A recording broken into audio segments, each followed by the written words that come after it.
I'll call this meeting to order of the Community Development Committee, which we meet quarterly. I'm John Strand, your chair. Let's start down with introductions, go down to the end with Ken, and just run around the table and tell everybody who we are. Hi, Ken Enixon, member at large. Sam McDonald, member at large. Chris Brungart, Fargo Housing. Mike Ruthinger, city staff. Timoni, Mayor.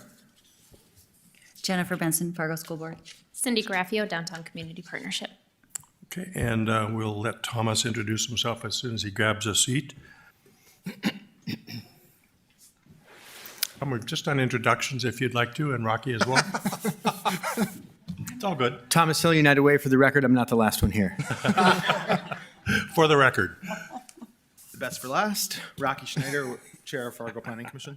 Thanks, everybody, for joining us today, and thanks for those online participating. First item of a business is to approve the agenda. Could I have a motion to approve the agenda as presented? So moved. It's moved. Is there a second? I'll second. Second by Sam. All those in favor say aye. Aye. Any opposed, say nay. The agenda is approved. Then let's approve, if you don't mind, the February 15th and the March 2nd. I'm sorry, we'll do them separately. February 15th, full board committee meetings. If somebody to move approval. Move to approve. Second. Second. All those in favor say aye. Aye. Thomas Hill, you're subcommittee chair. You were chair of the subcommittee meeting, and that meeting is the next set of minutes from March 2nd. Could we have a motion to approve the subcommittee minutes?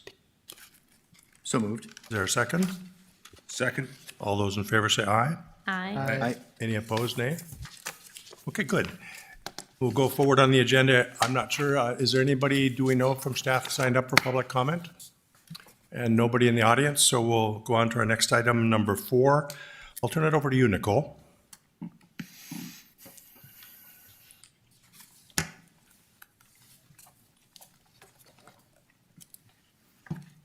Nicole, just for the sake of it, could you introduce all your staff? Because it's Absolutely. really great to see your team here and to know who's part of this process and to put a name and a face to it for the audience as well. Yeah, absolutely. So, for those that might be listening, my name is Nicole Crutchfield, Planning Director, and we have Tia Braseth, the Community Development Coordinator, and Alyssa, I'll let you introduce yourself here.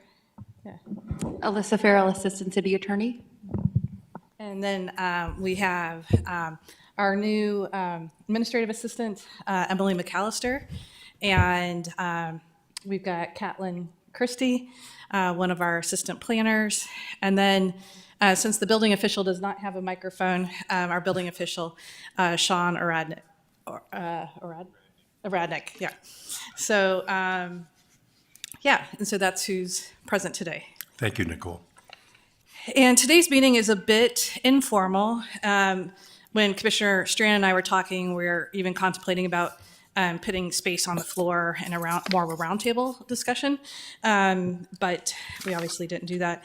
And so, first of all, apologies on the late yesterday email with a packet of information that was more to give you reference material, resources for future, a little bit more now that we're going to quarterly meetings hopefully post-pandemic, kind of experimenting on that flow of information as it goes between staff and our work on a quarterly basis and the you as board members. And so open to feedback on what and how you'd like to see information transpire as we do our work over the course of on a quarterly basis. And so with that, the staff report that I thought we could highlight a bit is our core neighborhoods plan, update on our housing and urban development programs, a bit more on the housing and the Maxfield study, our social service funds, and maybe to piggyback on the subcommittee's work last month on the Community Development Committee update. And so if there is anything, I'm open to suggestions. I can give a quick walkthrough on what was provided to you in the PDF. I also don't necessarily need or want to talk the entire time. So a little bit of feedback on what you'd like to see or learn more of today, or I can just do an overview of the materials that were included in your packet and why, if you like. Nicole, I would recommend a brief overview, balcony perspective, so that people in the audience know what we're referring to and what we're seeing. Absolutely. And feel free to stop me anytime with questions. And how about if I give us about 3 hours, no more than 3 hours. I was going to say, how about about 10 minutes worth of presentation type stuff, and then you can just interrupt me as we go along. And so with that, I will come back to, let me.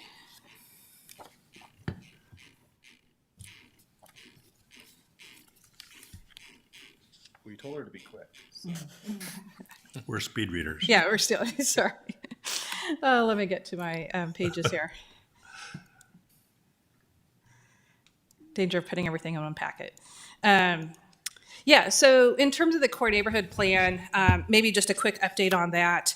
We had our consultants that we've hired for an additional year, CZB, and we have 2 plans of action for the work plan for the core neighborhood plan. As a reminder, it was adopted last spring. Over the course of those rest of 2021, what we did with the consultant is work about internal communications, almost a bit of an audit per se on our flow of work.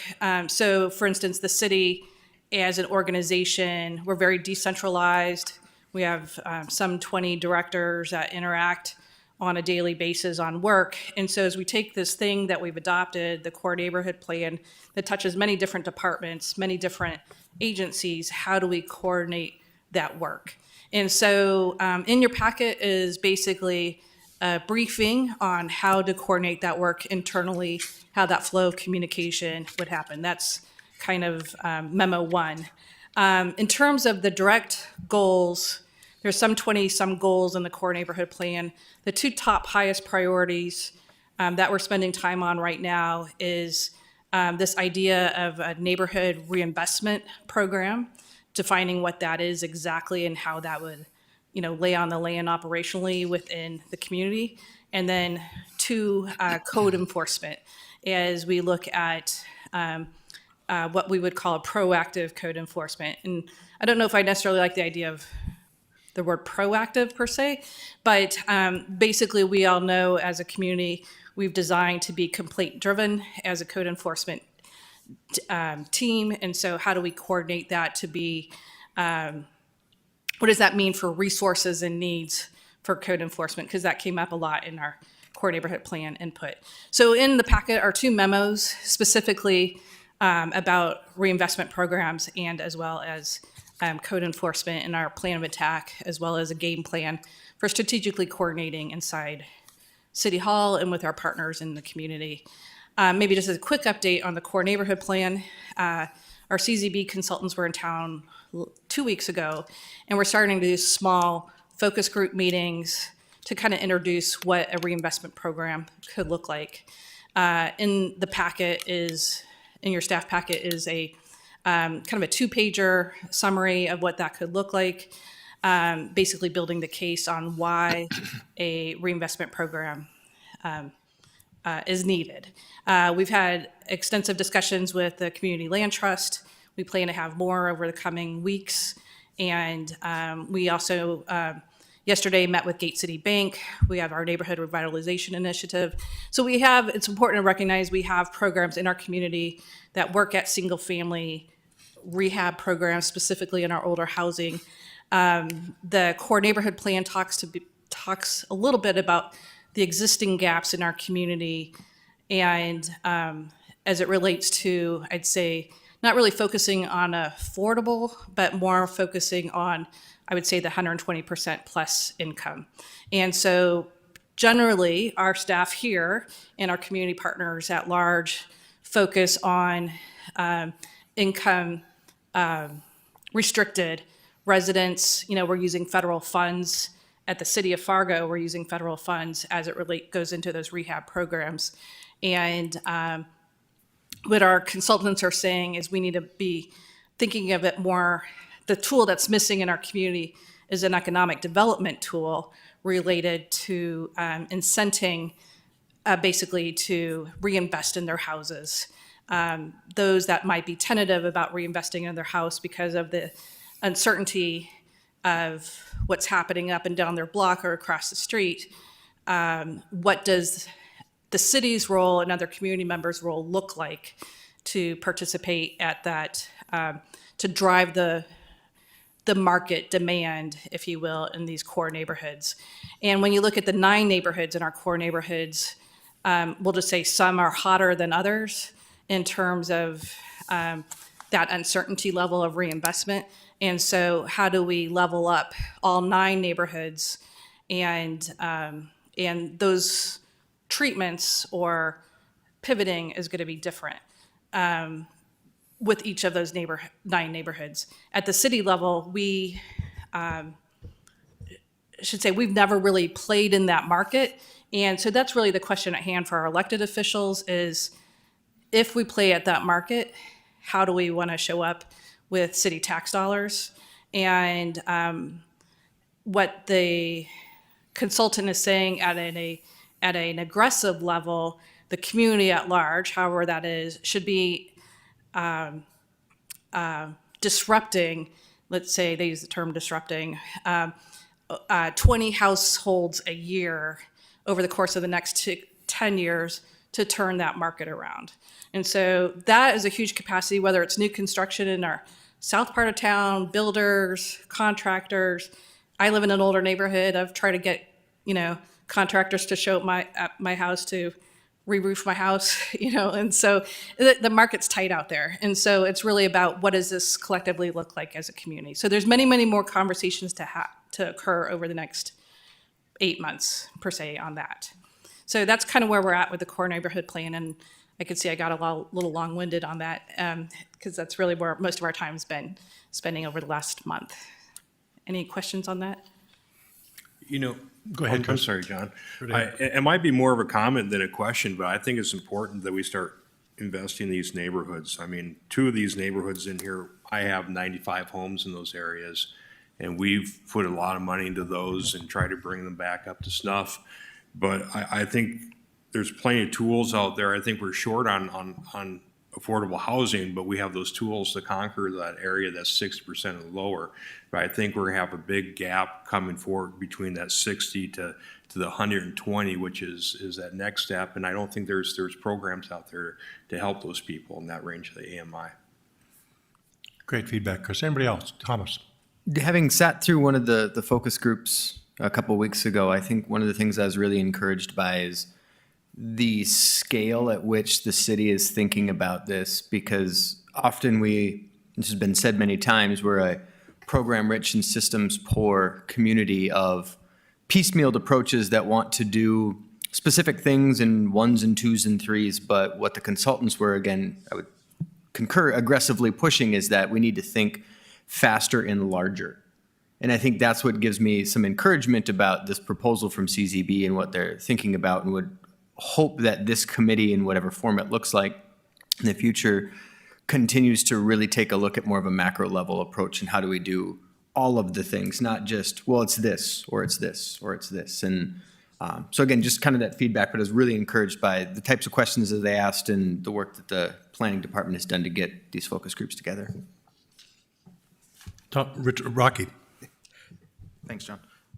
Yeah, I was really encouraged at the meeting, and I was happy to see the plan getting implemented with such speed as well. And so I appreciate that. I really liked how the consultants brought the economic view to sort of align with the city's other priorities. It usually seems we push sort of a policy and then we don't follow it up with the incentives necessary to meet that policy. One thing that I saw in addition to this at the Historic Preservation Committee, I think earlier today, or I watched it this morning, there was a discussion about sort of the regulation side of historical neighborhoods, but there's no incentive to sort of match up with that. And I thought that would be a good variable to include in here too, that if we're requiring sort of that next level of rehabs, the city should follow it up with an incentive to do it as well. No, absolutely. Yeah, that's, I would agree wholeheartedly. Anybody else? Okay. Maybe just speeding along real quick, one update that did not get in your staff report, but we do have a new planner, hopefully, that will be starting next week. And so their focus will be in the core neighborhoods. And not to be confused, as in your reference material, as the neighborhood plan manager. The neighborhood plan manager is, me and our department as a whole. The core neighborhood planner, what we're going to be so it's again a planner level, pay grade 14, and what we want this person to be starting to focus on first is learning our vocabulary in the planning department. And our operations. And so one way we thought we would do that is through anything related to current planning, long-range planning, or community development, HUD work that sits within those 9 neighborhoods. That person would, basically get the crash course on each of those categories and be the case planner for those elements. So whether it's right now, jumping into the HUD program, one of our activities that we're very excited about for 2022 is the Madison Trail plan. That's something that's been on our list for a long, long time. We were finally able to match our engineering capital improvement plan with our HUD planning process to get a neighborhood improvement in the Madison neighborhood for a trail that is very much needed. So right now I have 3 planners working on that trail and 2 engineers. And the idea would be we would consolidate those people into one person so that, again, a Madison resident would have direct access to this person, and that person would have direct access to, say, the Madison school principal and parks, and could actually be out in the field doing that work. But many more to come on how this planner could get more integrated in our systems. But first phase is to learn that system.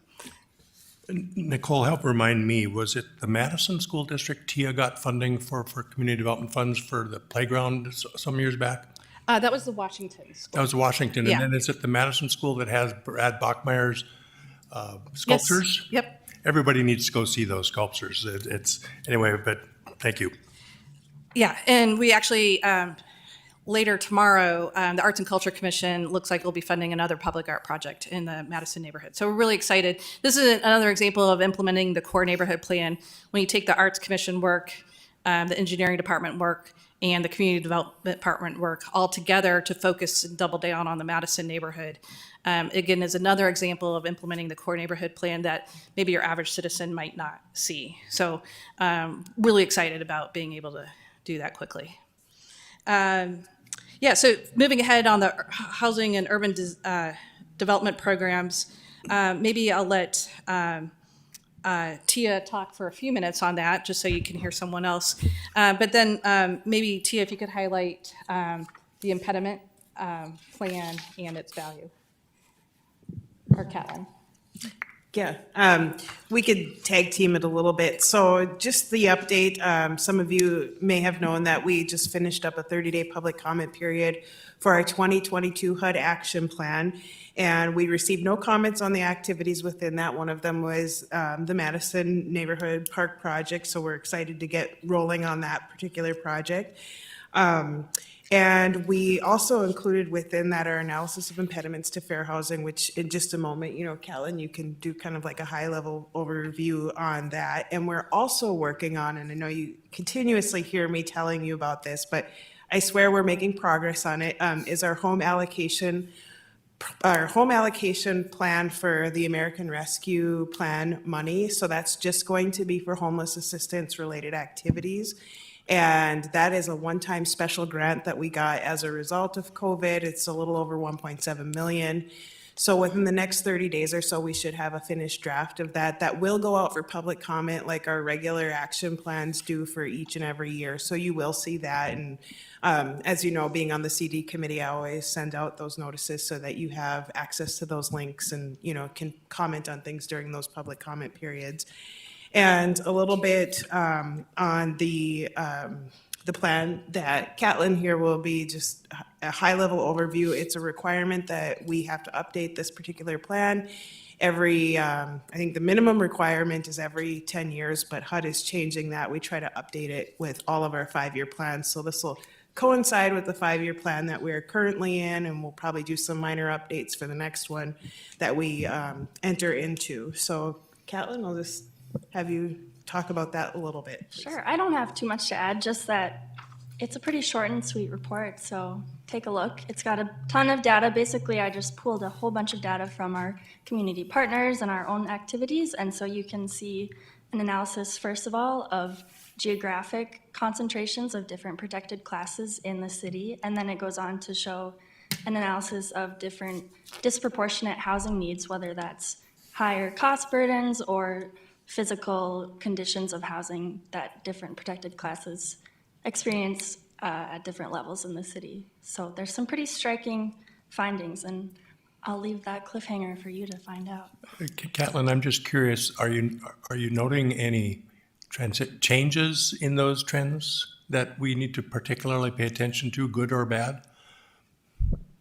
I think there's some trends, certainly. So for example, the area around West Acres is trending toward concentration, which can be good or bad depending on how you think of integrating different populations. But I definitely think there's some things that we need to keep in mind. Like, for example, on figure 2A on page 11, I think that you'll note different protected classes and there are different rates of housing cost burdens, and there are some really striking differences between those, so we should keep an eye out for that.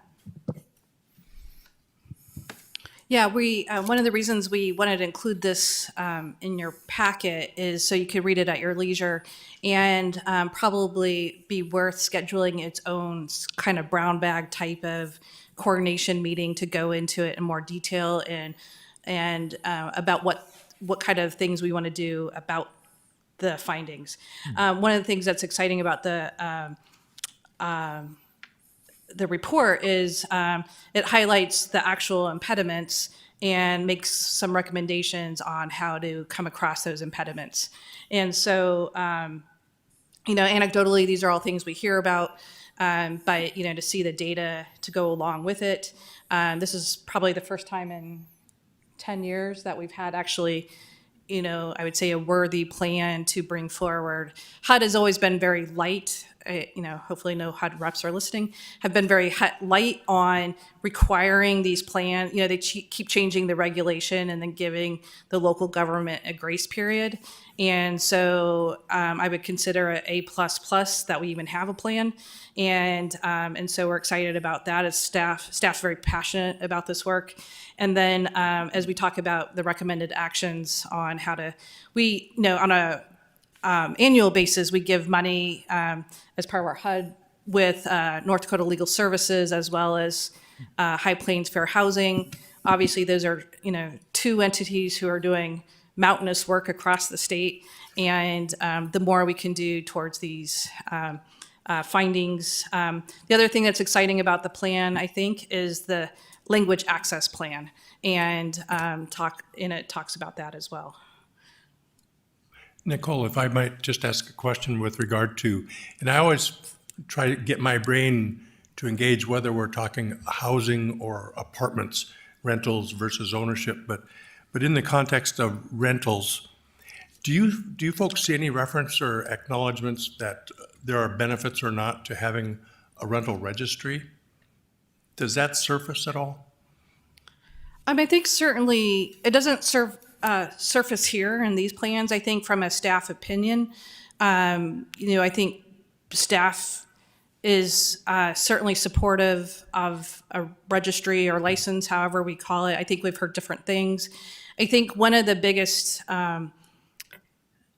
components that I know from a planning staff we would like about it is it tells us where those housing conversions have happened and to note those.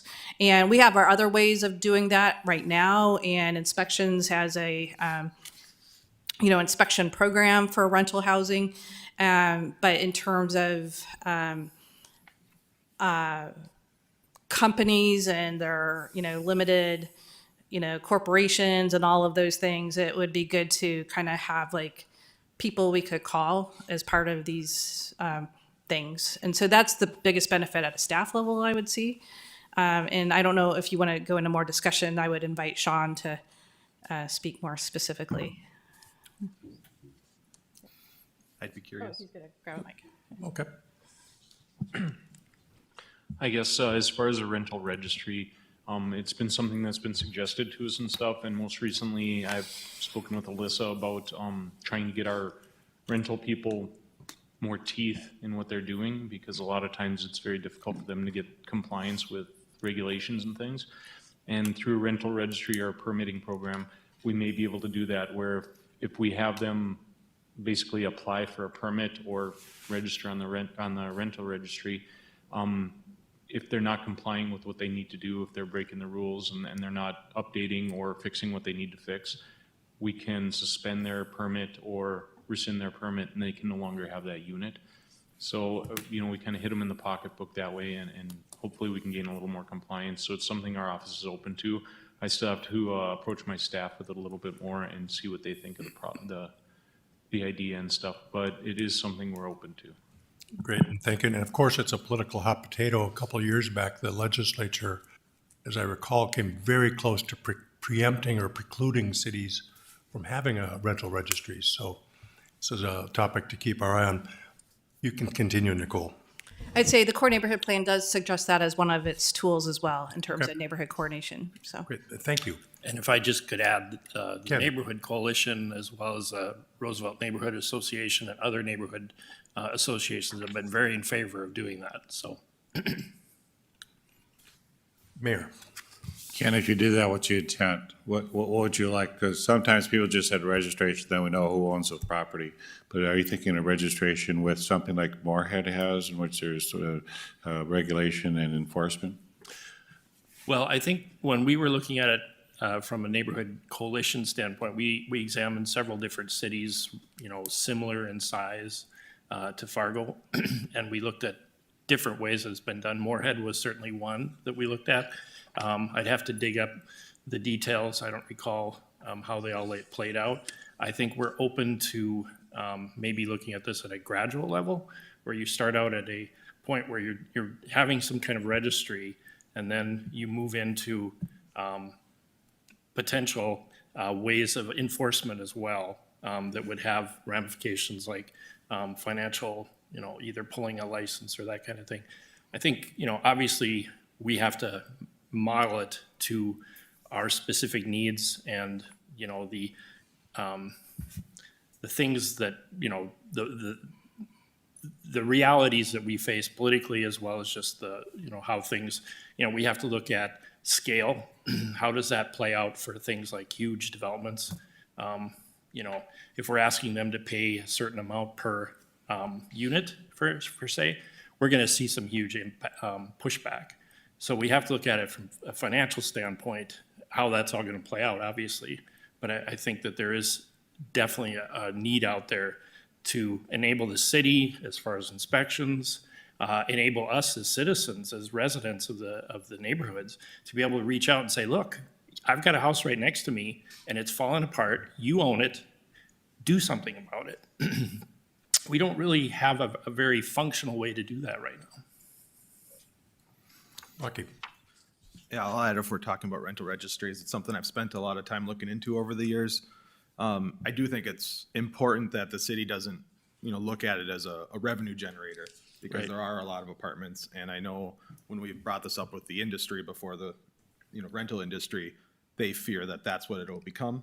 And I think the goal is to really go after the bad actors out there and the problem houses that we saw in the core neighborhood plans. It's not to target everybody, that are doing good work and are good renters and landlords. But as on my block, I have one house that was torn down because it was a dangerous building. And my neighbor's house, if you go to the inspections and pull it, they have over 10 pages of inspections violations, the same owner.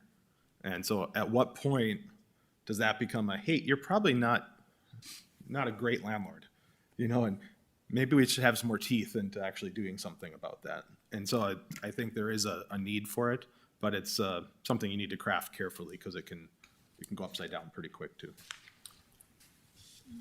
this topic surfaced not long ago at the city commission level, and my sense was we weren't quite prepared for it. I don't know that all of our departments and our staffs were prepared to advance it forward. I don't know that the opposition was necessarily there, but Nicole, maybe we can keep an eye on that and look for the right moment in time to fit it into your schedule, which is already overwhelming at times. But it's a good one just to keep our eye on. No, absolutely. Yeah. Yeah, kind of proceeding ahead in terms of, and this is great, this is exactly the dialogue that we were hoping would happen today. In terms of moving ahead, just a little, I've heard a lot about it in the, I think, current campaigns and the housing market study or housing needs study. And we're excited to move forward on that. Over the course of the last month, the MetroCog Council of Governments is leading that effort with a combination of City of Fargo, City of West Fargo, Moorhead, Dilworth, and Horace, hopefully in Cass County and Clay County. And we, as a selection committee, selected HR&A to do our housing needs study, and we're really excited about that. In the interview itself, I've attached the slides in your staff report or the packet, and because I thought even in the interview itself, they had some interesting stats and were able to bring that analysis through in some of their conversations into sound bites that we can understand, such as this slide that there's a 61% decline of affordable starter home options in the Fargo Metro. And it's important to say, they say Fargo, but it's the whole MSA that they're talking about. And so there's a lot of good stuff just even in that PowerPoint, a little bit about their experience. There will be some public engagement opportunities, focus groups, interviews, as well as it is a quick turning project. We would like information starting within the next 4 to 5 months so that what staff's trying to gain from this is a shared understanding of the numerical data, and then each jurisdiction will probably want to do something different with that numerical data, but to understand how that numerical data and statistics are shaping up as a metro as a whole.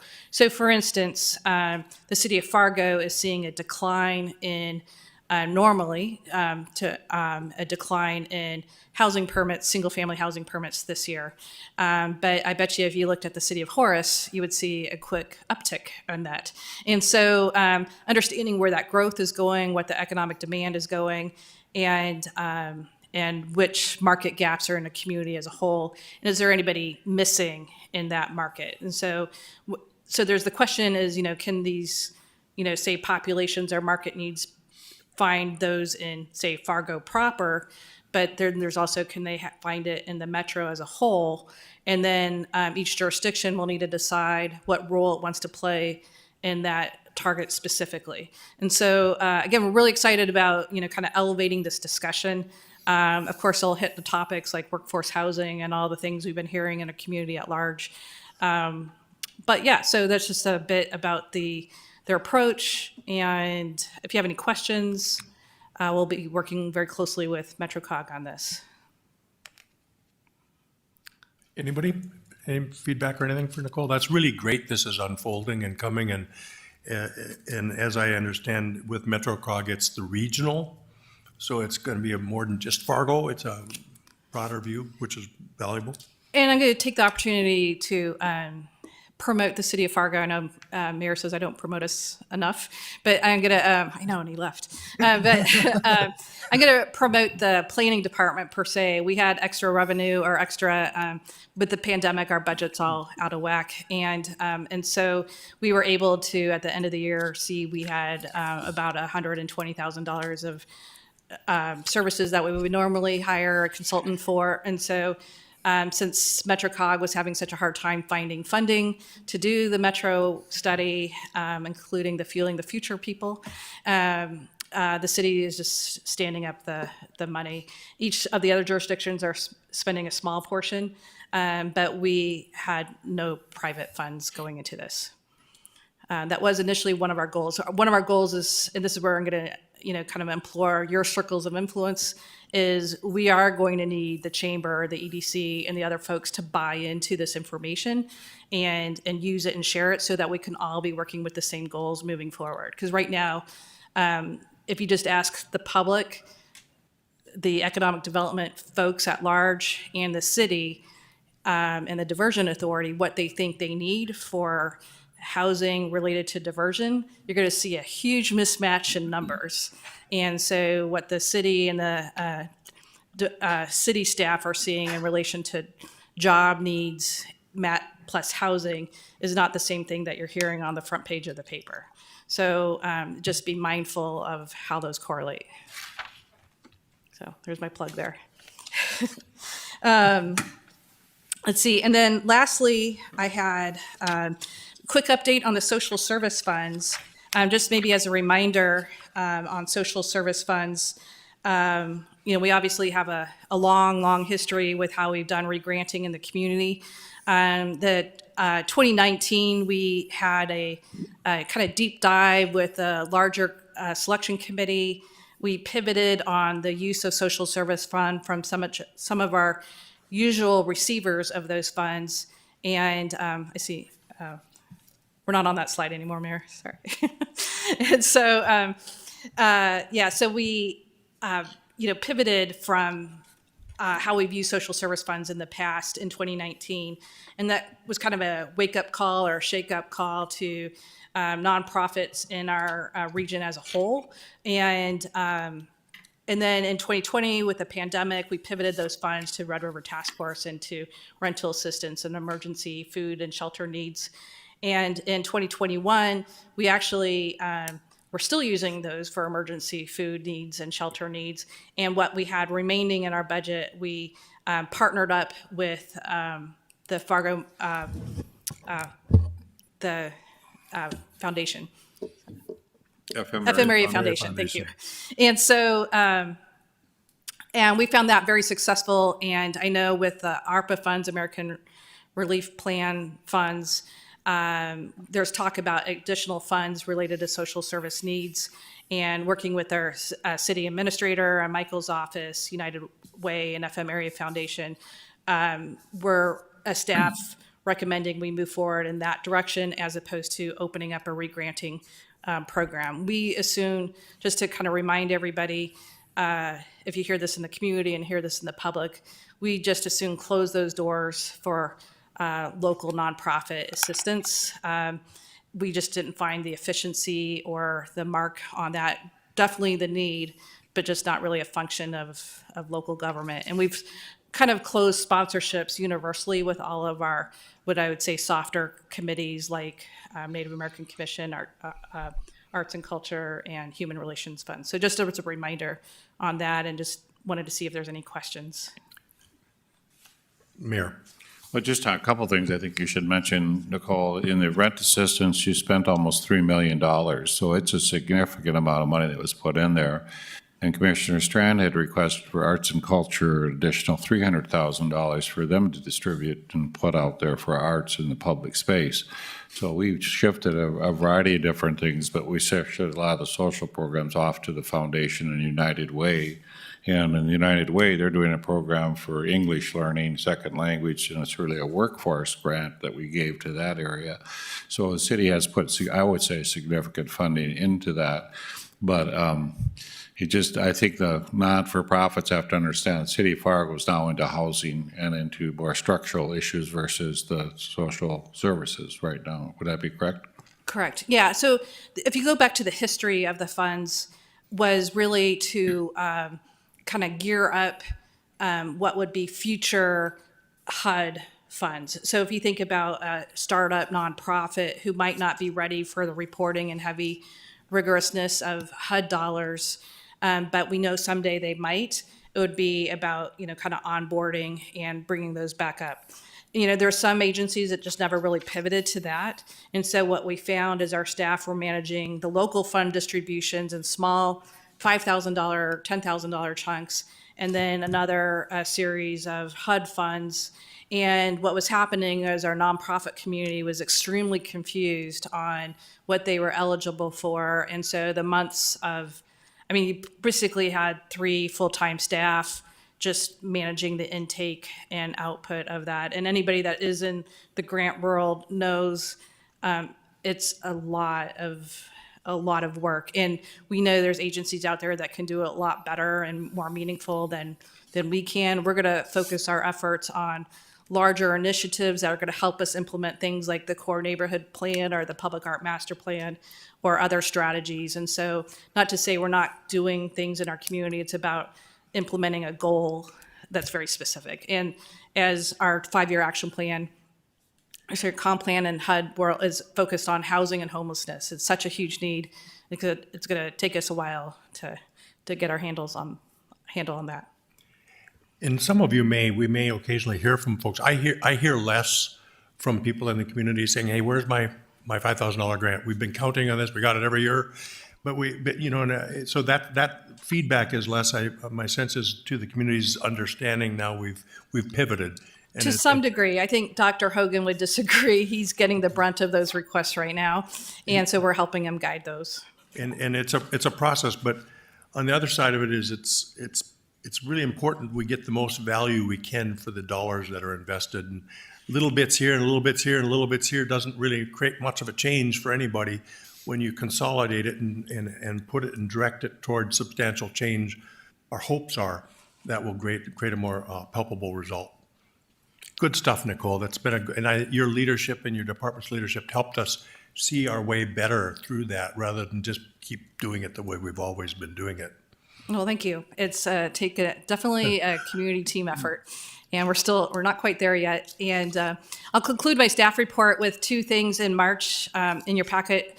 There's a PowerPoint in March I presented to the City Commission as the subcommittee got kind of pulled into that affordable housing discussion related to the RFPs. Was a perfect gateway to do a presentation on what is the city doing about housing. And so that was the focus of the presentation in March. I concluded with this housing-focused housing analysis and kind of the buckets, if you will, that the city staff spend time in, and how this can all frame up into a housing strategic plan. Our goal would be to have a strategic plan focused on housing needs, and we're going to take that work that MetroCog is helping us do and then pivot that into some long-range strategy needs. I also wanted to highlight this. It's kind of new off the presses, but right now you have between public health and the harm reduction team, our commissioners and our shelter leaders and city staff. We serve on about 4 to 5, 6 ad hoc groups. And we're trying to get some strategy around these groups and who does what and where, and because I feel like I'm in repeated conversations every day. And I know those that are participating in the groups feel like they're in repeated conversations every day. And so this is hot off the press about trying to get a framework on, there's a group that's focused on emergency crisis response. There's a group focused on housing assistance, landlord tenant support. And then there's a group focusing on accessible housing for workforce, middle income. And if you notice, I did not use the word affordable. And so, but these 3 chunks seem to be really hot topics in our community. Some of the concerns we're hearing and some of the partners we're working with as it relates to that. Our HUD dollars touch the 2 categories on the left, the emergency crisis, housing assistance, and a little bit on the housing workforce with our support with the CLT and Habitat. But there's much more that can be done, and we look forward to working with that in our group as we move forward. That concludes my report. Okay, anybody else with questions? Took a little longer than 10 minutes. No, that's all right. Anybody with anything for Nicole on that topic? All right, we'll continue. Nicole, are you doing the Maxfield update? Yeah, and I'm going to Just a brief overview? Yeah, I'm not going to bore you with going through the numbers, but you have those because I think numbers without context don't really do anything.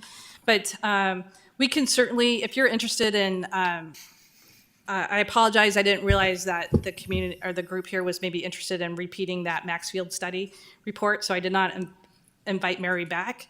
But hopefully post-pandemic, I know we could invite Mary back and do a more in-person roundtable discussion if you so choose. Just real quick, the goal of why we hired Max Field to begin with is BSI, Beyond Shelter, and the planning department were talking about the future of the Graver. And as it comes offline, is there a shortage or need in our community at large? We were just finishing the core neighborhood plan, and we were having these discussions with the shelter when we were at the height of the pandemic. So we said, okay, let's combine all these issues and see if we can make a study out of it.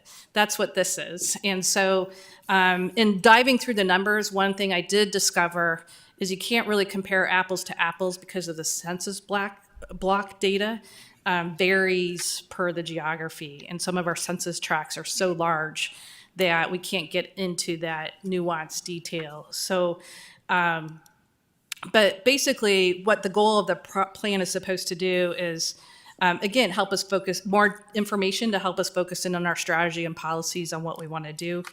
And I'm going to jump ahead real quick to some of our findings. So just a quick, the number of units that are, on what we need and what is unserved. I think this is where you started to hear some of the information during the testimony of the authentic housing is, I'm not gonna be able to do the math in my head real quick, but basically the numbers at the bottom, the excess demand is what we're short of moving forward. So if you go all the way to 2030, the need is gonna far outpace what we're building. And that was the whole point of the study. And so we could build, again, sorry, I should have the math, but we could build over the next 10 years, some 100 units a year, and it's not going to be enough to meet up with the demand. And so that was the whole point of the findings.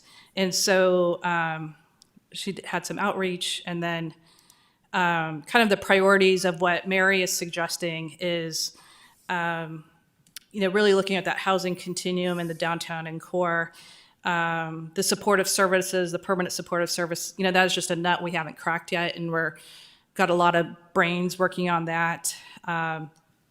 Really focusing on that 60-80% AMI and that gap there, kind of to your point, Chris. And then really look about what those incentives look like at that last comment as part of that toolkit. So whether it's that TIF incentive or some of those other pieces that come to the table, the point I was trying to make with the city commission is even market rate housing is having such a hard time penciling out that they need a TIF, and with a very small return on investment. So how the heck is subsidized housing going to make it? And so the question at hand is, what is the community's private money coming to the table? How is that going to close the gap?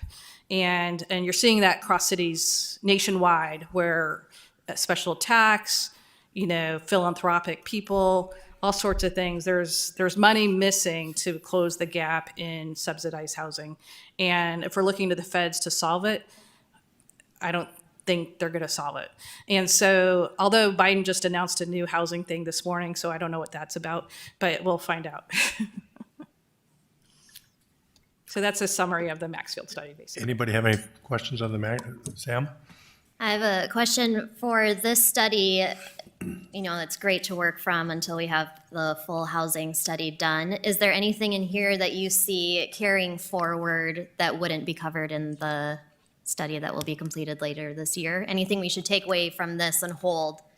I think there's probably a deeper dive in kind of what does that permanent supportive service needs look like, and the interviews as part of that. I think another study that's on the books right now that should be coming out any minute is, I think, as part of the Mayor's Blue Ribbon, a deep dive and study kind of led by the state with a consultant on behavioral health support, mental health support. So that is also going to find the gaps with the service need, the housing navigation need that you're seeing show up in this study as well.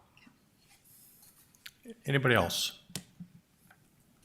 Good stuff, Nicole. You can continue. Yeah, I think that's all I had for the Maxfield, unless you guys wanted to focus in on any specific data point. All right. Last year's partner presentations. Who, is it you still? Yeah, so I put This that on is- the agenda and did not take it off the agenda.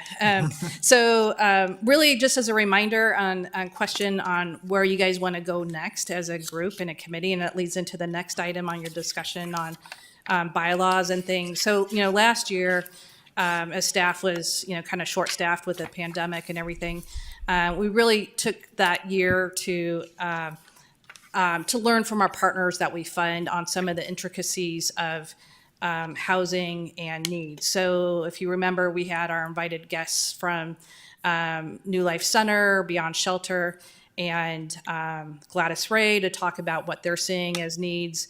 We had our legal team from both Minnesota and North Dakota Legal Services helping us, mind the gap when it relates to communicating about evictions. And then we, had Maxfield study as part of that. But the whole point was to bring those partners, for the most part, other than like understanding the big umbrella picture and where the gaps are, Tia's team and the planning department as a whole, we're just kind of the glue to network these pieces. The partners that you had heard from are really the people like doing the hard work and integrating in the community on the day-to-day activities and in the case management and the navigation. And so keeping that communication flow is really needed. We hear it all day and getting that information to you. So my question at hand would be, what types of things do you hope to see and do as part of this group? And you certainly don't mind doing it like this, where I can give you a quarterly update on what we're doing and having good discussion. As we get into the policy development, we'll have more information coming to us soon as we go in. So I think I'll stop there and then turn it back to discussions. And Nicole, are you wanting us right now is this the moment to discuss the ad hoc committee as well? Mm-hmm. Okay, good. And thank you. This is some really great stuff. And I'm reminded as Nicole's presenting, one time we had a meeting a few months back and I went back out into the world and somebody approached me and said, "Who was that woman?" And I go, "Whoa, who was that woman?" This person was a developer from former lives and was very impressed with the information points you shared with us and how fortunate we are to have such depth available to us. But who was that woman? That was you, Nicole, because somebody was paying attention out there to the grasp you have and your people have of these issues. Now, I don't know if it was a good decision or a bad decision. I don't know if it's a decision we continue on with or not, but the last meeting, we were somewhat under the gun with the proposals that were surfacing at the city for three lots that were being offered to the public. And maybe I misdirected us, but my hopes had been after we got out of the process, into the process, my hopes had been that our community development input would have been proactively more upfront in that process.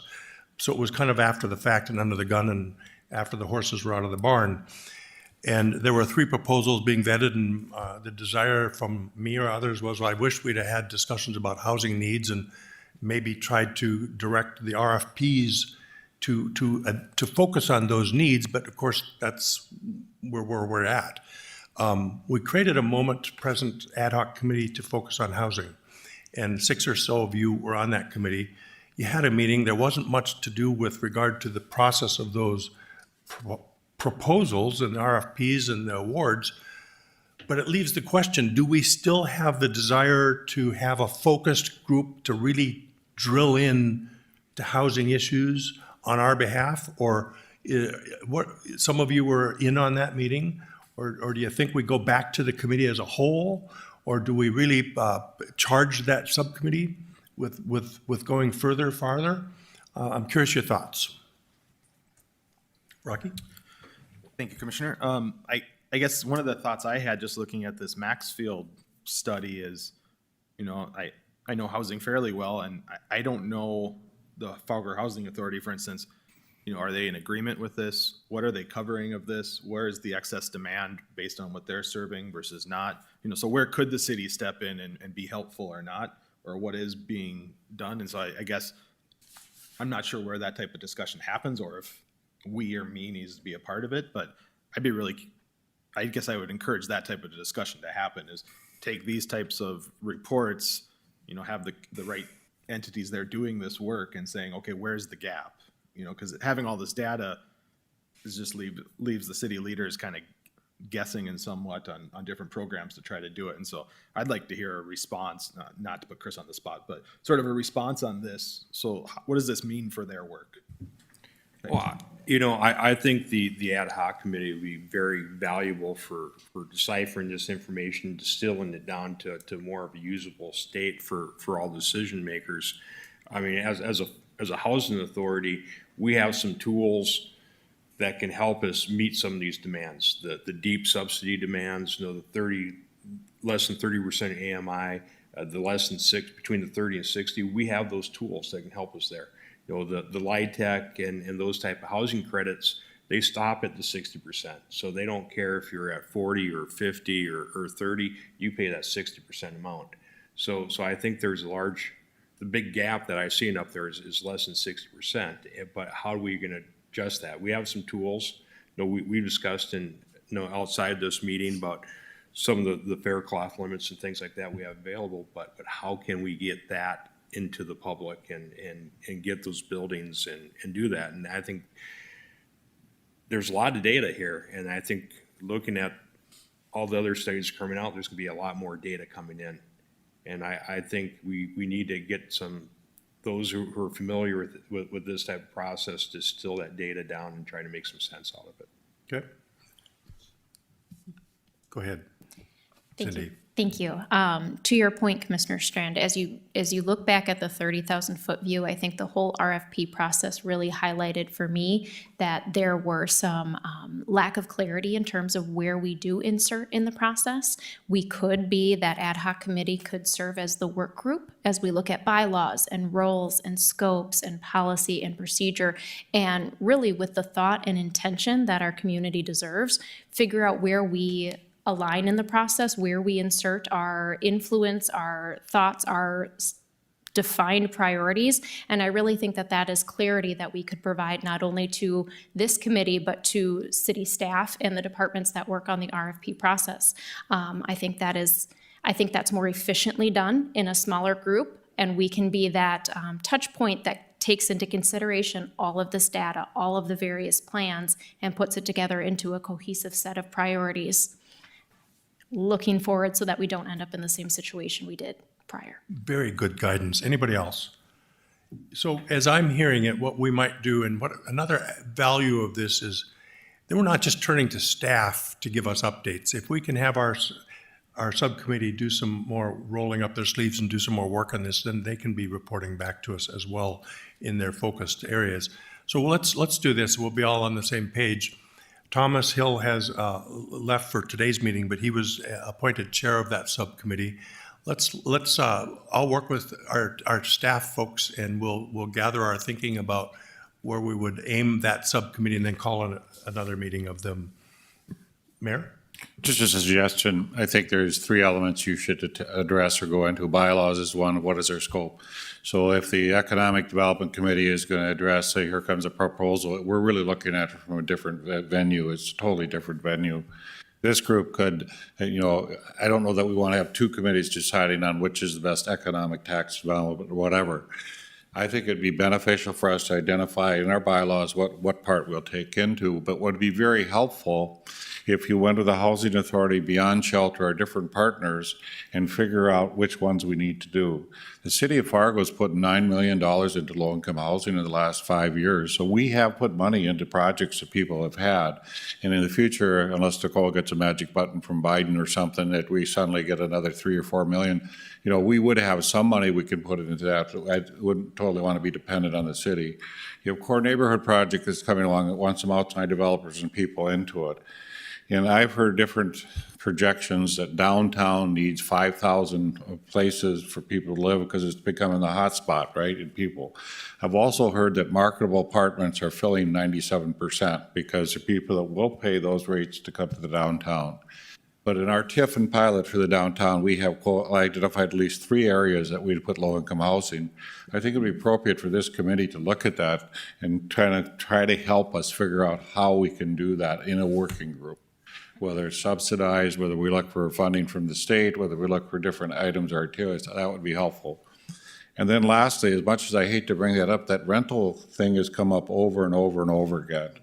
And it seems to me maybe we should seriously take a look at that. I think our core neighborhoods would benefit from that because what are we going to do with the blight? I mean, okay, maybe we charge $5 a unit and we get into some regulation, or maybe we charge $25, or maybe we figure out something for the big apartment complexes. But it seems to me there are tools, I don't know all the tools we have in our inspection department to kind of have that fix up, but is there some time that we should think about that? Because 60% of our community's apartments, and we've got to, if you have 2 or 3% are bad actors, we're not addressing them. We can't, you can do a variety of things in inspection, but as I understand it, it takes a lot of time, a lot of effort. We don't have like quick tools that sometimes fix something up. And I think, John, you've always stated that I hate to be around the night that there's a fire from student housing and we lose 4 or 5 kids because we were not in our inspections or didn't do something right. So I think rather than it's meeting every 3 months, it may be beneficial to have a subcommittee that looks into those. But the only other thing I was going to say, John, is sometimes when you step out of that committee and no longer part of it, then I sometimes feel you get this, oops, you guys didn't address this, or oops, you didn't do that. So I think you should think about who you put in that subcommittee and not just reappoint the old one, is think about who you want in there. And then I think us as members think about what are we going to offer if we're going to be on that subcommittee. So, some really good feedback. We'll work on this and we'll convene them, but one of the things I learned since the last approach to this was I was concerned that I as chair didn't want to go in and drive that boat. But on the other hand, it's a noticed public meeting, so we can attend. We don't need to worry about quorums. We don't have to keep the count like, hey, you can't attend because we've got a quorum. Let's not worry about that. It's a publicly noticed meeting. We can show up. It's visible to the public, and if all of us show up at a subcommittee meeting and participate, fine. But so we'll work on these defined areas. If Nicole, if you can help us, your staff can help us. We'll aim for when that group can meet and kind of help direct them to some balcony view points to focus in on. Then they can report back at our regular quarterly meetings. Does this make sense to everybody? Just a show of hands, who was on that committee? Okay.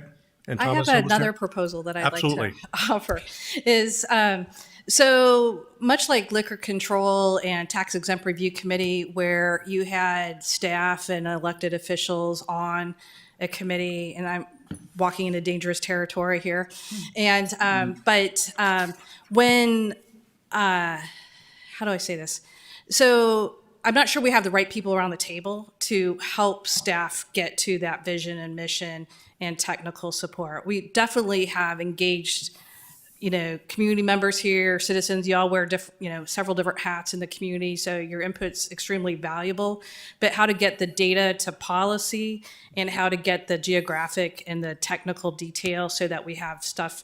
Like, I'm not sure, I can't quite envision in my head who is sitting around the table with their sleeves rolled up with the Sharpie and doing the strategic planning to get us to the next level. I'm sorry, other than staff and people like Chris and Dan Madler and folks that are working in the housing market on a daily basis is kind of one of my questions. I don't want to cut anybody else out, but how do we get to the doing part? If you're just going to depend on 5 staff members to do the doing part, it's not getting done because we're staffed to do HUD-funded housing projects, and we have our long-range planning goals that we're trying to do, which is implementing the core neighborhood plan, getting ready to do our long-range plan, and then taking care of the ship in terms of current planning. So that's where, kind of, when we look at the mission of, I think the last piece on your staff report, if you looked at the original mission of the Community Development Committee, this, when that was crafted in 97, you now have a tax exempt review committee, you now have a planning commission, you now have a downtown, community partnership. You have all of these other tools already at the table. And so I'm not sure what is being mapped out governmentally and how it strategically turns in. And so I would be extremely curious on your guys' voice on what do you see your role being? How do you feel like you can best value your time? I don't want to waste your time either. And how you feel like you're contributing. Where's your return on your time investment happening? And how can we best support that as staff? Cindy? I appreciate that insight. I think that is staff's role and purpose is how does the rubber hit the road, right? And that's kind of the point you're getting to. My vision or the conversation that we had, and correct me if I'm wrong for the other members of the ad hoc committee, was really we need to step back and take a 30,000-foot view because there are glaring gaps in what our role and our mission. And like you said, this committee was set up in 97. There has been significant change and significant mission drift of this body. And so without those bylaws, without the policies, without the procedures that are laid out in place, without knowing with thought and intention, how do we fit within this new landscape of the other committees that we interface with, especially as we are being asked to weigh in and consider RFPs, we need to be working with the, incentives. We need to be working with the other governing bodies, with the other elected officials and committees and boards. And I think that is where the conversation needs to start, is with strategy and procedure and policy and defining our role and scope and mission. And so I appreciate in the end, how does the rubber hit the road? But if we're all sitting around the table not understanding where we fit in the RFP process and what role we really play, I feel like that is the benefit, where the conversation needs to start. And I would just argue, thank you, Cindy, and I would just comment, from staff's perspective, I say we put the RFP process on a shelf and out the door. That's a one and done kind of thing. I don't see us doing that anytime in the near future, in my perspective. And if we had followed the downtown and focus plan that had a process and a mission and a method to implement, which this group would have been part of. So by doing what we did, we didn't follow the downtown and focus plan. And so we're not even following the policies and missions that we've already adopted. And so that's where I don't want to waste your time or our time until the governance system can get in place. This is a really healthy discussion. We will convene the ad hoc committee. Another thought I'm hearing from, as I think I'm hearing this, is there are other community stakeholders we need to roll into the process. So it's not just staff, not just our committees, and it's not void of other people. Well, and I as think well. from a staff perspective, I cannot staff another meeting that meets monthly. And I'm afraid of volunteers sitting around the table creating a mission and vision that's not in keeping with governance structure and your goals as elected officials. So that is my concern. And so my preference would be a smaller ad hoc group, maybe one or two people that staff, Tia and I could meet with on a regular basis, someone that could again map out what our goal is, and perhaps that's Chris and Thomas. I don't want to exclude everybody else out, but what are we trying to do and why and how, and then bring that back to the full group, and you guys can vet it and test it and throw spaghetti on the wall or workshop it or whatever. Okay, Mayor? I think Cindy had a good idea when you're talking about bylaws and looking at what our purpose, and I think that's really what you're saying. It's let's rediscover what our bylaws and purpose, and it may take 3 or 4 members of the group to sit down and work with staff and figure that out before we get excited about doing a lot of other Well, I things. have standard bylaws that I do all the time. So all of our boards and commissions have bylaws. And so we don't need to create, I would hate for you guys to waste time drafting bylaws when we have a standard template for bylaws. But the group came around in 97, and just as Cindy said, a variety of other things have happened through 97. If I go to the webpage, and John and I did this and looked at the webpage, the original intent was huge. Original intent was huge. So if you don't want to call it bylaws, we either have to look at our mission or what we can do. We were asked to do an RFP late in the process. Are we even supposed to do that? I don't know what you call it, but we got to look at what is the purpose of this committee. And if you don't call that bylaws, I don't know what you call it. You call it, what's our mission and purpose is, I guess, would be the question. But I think, Commissioner Strand, you should figure that out with a group of people, because I hate for us to be in areas we're doing, and then you're saying, oh, no, that's not your purview, you shouldn't do that, so. So what I'm hearing is we will be looking to convene that subcommittee. We'll put our heads together first, though, so we're not spinning as Yeah. much. And that's where my recommendation would Yes. be, is that Commissioner Strand, as the liaison to the group, Yep. serve with a small group of people to create that mission and vision. Yep. And that's what I would propose. Absolutely. And if we send them off to go do work and homework and research and gather data and bring it back, fine. But hone in and focus in and don't be, I think you're stay focused. Thank you. Good stuff. So we're going to be continuing forward. We'll breathe life into that subcommittee in a longer balcony view approach with policies and with procedures and with bylaw, with just the bigger balcony view. And then that committee will report back to this committee. But there's no doubt about it. Housing, housing, housing. This is our focus right now. When I was new to the, community development, we were like approving grants for windows and storefront renovations. And this is a big shift, but it's the need the community has. And our sense is this committee, positioned well, is best postured to approach that from the perspective of stakeholders having a say. Does this all make sense to everybody? Jennifer, is this your last meeting with us as a representative of the school board? Yes, it is. Thank you for your public service. Yes. We value the voice of the school district here and appreciate your service to the public. Thank you. You bet. Anything else for the good of the order? Great report. Great to have your staff fully, your department fully staffed now very shortly. You've been under the gun with the world situation and the pandemic and people power, and you've just all done a great job. So appreciated. Just so you know, it's very greatly appreciated. All right. On that note, we'll stand adjourned. Thanks, everybody.